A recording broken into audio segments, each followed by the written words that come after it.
I just completed in here another public health briefing with my team of public health experts. We looked at the latest reported data on how it indicates that we're on an upward slope of a bigger wave of confirmed infections than anything we experienced to date. We talked about what actions would be needed to turn this around and how it will be made worse by this administration's declaration of surrender to the virus. And we discussed again the vital importance of wearing masks, of protecting yourself, protecting your neighbor, and to save around 100,000 lives in the months ahead between now and just after the first of the year. This is not political. It's patriotic. Wearing a mask, wear one, period. We focused on the way this virus is hitting communities of color much harder, particularly Black, Latino, and Native American communities. We're seeing race-based disparities across the aspects of this virus, higher infection rates but lower access to testing and harder time quarantining safely because of their financial circumstances, lower access to quality treatment when they are infected, and tragically, higher mortality rates. 1 in 1,000 Black Americans have died from this virus. This is a staggering statistic.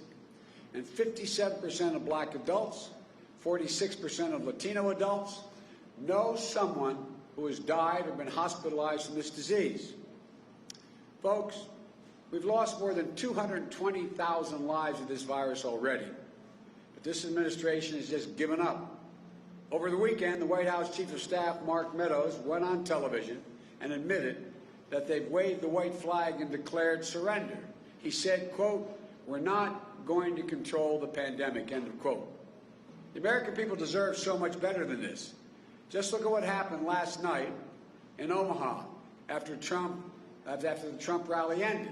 Hundreds of people, including older Americans and children, were stranded in sub-zero freezing temperatures for hours. Several folks ended up in the hospital. It's an image that captures President Trump's whole approach to this crisis. He takes a lot of big pronouncements, and he makes a lot of big pronouncements, but they don't hold up. He gets his photo op and then gets out. He leaves everyone else to suffer the consequence of his failure to make a responsible plan. It seems like he just doesn't care much about it. And the longer he's in charge, the more reckless he gets. It's enough. It's time to change. Meanwhile, yesterday, the White House Science Office, and this stunned me, put out a statement listing ending the COVID-19 pandemic as a top accomplishment of President Trump's first term. Top accomplishment of Trump's first term. At the very moment when infection rates are going up in almost every state in our union. The refusal of the Trump administration to recognize the reality we're living through at a time when almost 1,000 Americans a day are dying every single day is an insult to every single person suffering from COVID-19 and every family who's lost a loved one. There's nothing more personal. There's nothing more personal to an American family than their health care and the health care of their loved ones. I know all too well what it feels like to have your heart ripped out, losing a loved one too soon, to sit at the hospital bedside and feel like there's a black hole in the middle of your chest knowing there's not much you can do. I and many of you know what it feels like to watch a beloved person die, lie there dying of cancer or some other disease without wondering, having to wonder about whether you're going to pay for the medical bills, or what would happen if, God forbid, the insurance companies were able to come in and say, you know, we're not going to cover the treatment. And yet today, President Trump is on a single-minded crusade to strip Americans of their health care.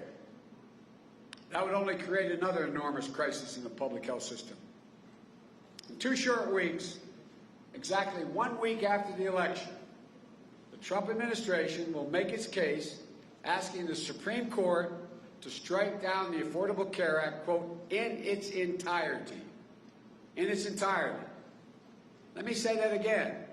They're arguing that the entire law must fall, which would strip 20 million Americans of their health insurance overnight, rip away protections for pre-existing conditions for more than 100 million people. in the middle of an upswing of a pandemic. The upswing. Look, just this week on 60 Minutes, we heard what Trump told Leslie Stahl about the upcoming Supreme Court case on the Affordable Care Act, and I quote, "I hope that they end it. It'll be so good if they end it," end of quote. There's no question. There's no question that's why President Trump nominated Justice Barrett to the court. That's why the Republicans jammed her through the confirmation in the middle of an election.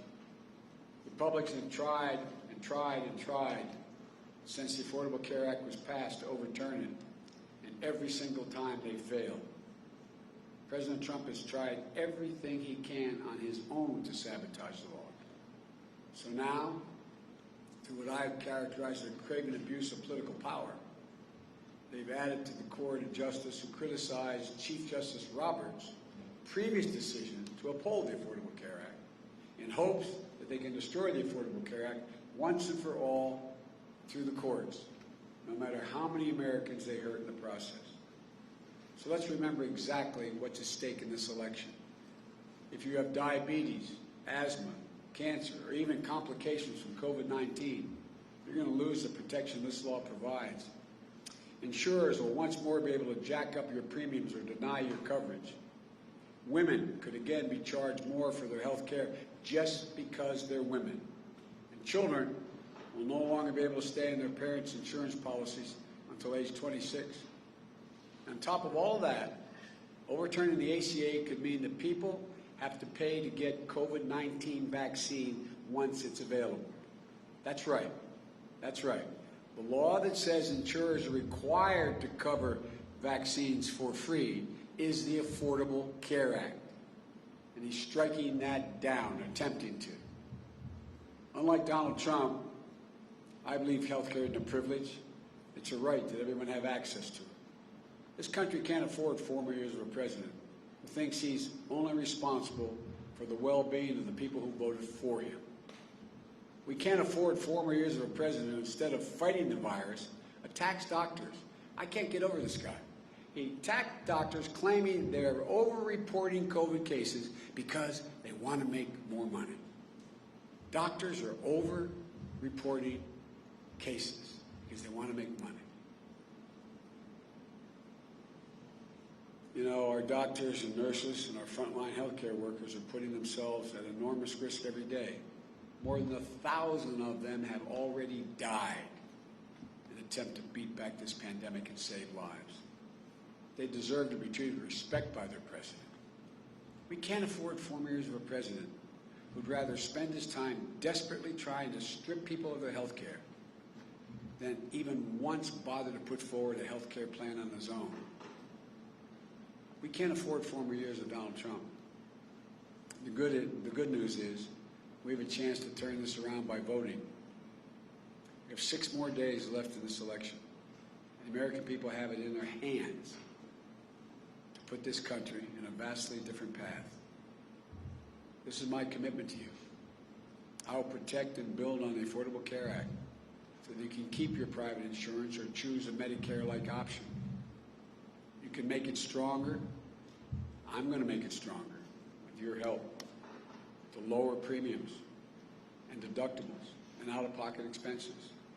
We'll bring down drug prices by almost 2/3 by taking steps such as allowing Medicare to negotiate with the pharmaceutical companies who are making billions of dollars, making the price lower. When they negotiate, Medicare says, we're only going to pay you X amount for the following medicines. That will lower prices drastically, making it available to everyone. We're going to make sure every American has access to free COVID-19 vaccine. This isn't beyond our capacity. Now, if we come together, we can stand together. If we stand together as the United States, Democrats, Republicans, and Independents, we can transcend old divisions and show what's possible. There's nothing beyond our capacity. There's no limit to America's future. If I'm elected president, as I said yesterday in Warm Springs, Georgia, I'll be a president who is not in it for himself, but for others. president who doesn't divide us but unites us. A president who appeals not to the worst in us, but to the best in us. And the president looks not to settle scores, but to find solutions. The president guided not by wishful thinking, but by science, reason, and facts. Even if I win, it's going to take a lot of hard work to end this pandemic. I'm not running on the false promise of being able to end this pandemic by flipping a switch. But what I can promise you is this. We will start on day one doing the right things. We'll let science drive our decisions. We will deal honestly with the American people. And we'll never, ever, ever quit. That's how we'll shut down this virus, so we can get back to our lives a lot more quickly than the pace we're going at now. You know, I'm going to fight to protect your health care, I promise you, just like I fight for my own family. We can do this, I promise you. And I'm going to go do what I hope all of you do. I'm going to walk out of this building, and I'm going to go vote. I'm going to go vote. There's a lot of people on that ballot, not just me, but the down ballot as well, that are going to change things for us, make it better. So may God bless you all.